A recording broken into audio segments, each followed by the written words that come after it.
Blog వచ్చిందంటే కాలేకి వచ్చినట్టే. చాలా రోజుల తర్వాత కాలేకి ఎందుకు వచ్చినామో మీకు తెలుసా?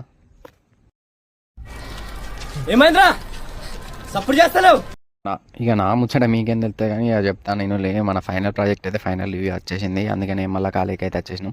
ఇక 2 రోజులు ఉన్నాయని చెప్పేసి ఇక మన వాళ్ళని రాకని చెప్పేసిన. ఇక నిమ్మలంగా ఉన్నారు మన వాళ్ళు అయితే. వాళ్ళని రాక నువ్వెందుకు పోయినావు రా అని మీకు డౌట్ ఉంటుందేమో. ఇక పోయి అయితే పీపీటీ ప్రజెంటేషన్ అయితే ఎడిట్ చేసుకున్నాం. ఇక మన వాళ్ళు అయితే ఎంత సీరియస్గా ఎడిట్ చేస్తాలో చూడాలి. ఇక వాళ్ళని సాఫ్ట్వేర్ ఎంప్లాయీ కూడా ఇంత సీరియస్నెస్ ఉండదు కదా అని అంటే వాళ్ళు కొట్టే డైలాగ్ వినుల్లి ఇట్లున్నది అనమాట. ఈ మాత్రం జనరల్ నాలెడ్జ్ లేకుండా జాబ్స్ ఎలా చేస్తున్నారా మీరు?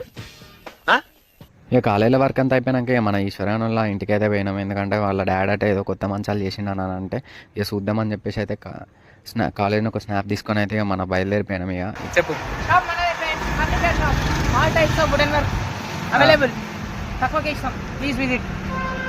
ఇక ఇవన్నమాట మన ఈశ్వరాల షాప్ ముచ్చట. ఇక మంచిగా ఉన్నాయి మంచాలు అయితే. సో ఇక నేను వీడియో తీసుకొని అయితే ఇక వీడియోలో అప్లోడ్ చేద్దామని ఒకసారి మీకు చెప్దామని అయితే తీసిన. ఎంత అయిపోయినాకనైతే మళ్ళీ ఫాస్ట్ ఫుడ్ సెంటర్కి వచ్చేసి ఫాస్ట్ ఫుడ్ తినేస్తాను. ఇక మన కిరణ్ గారు అయితే పాప ఆకలి అవుతుందని అన్నాడు. ఇక సో అక్కడ నుండి అయితే వచ్చేసినాం. ఇదన్నమాట ముచ్చట. ఓకే ఉంటా, బాయ్.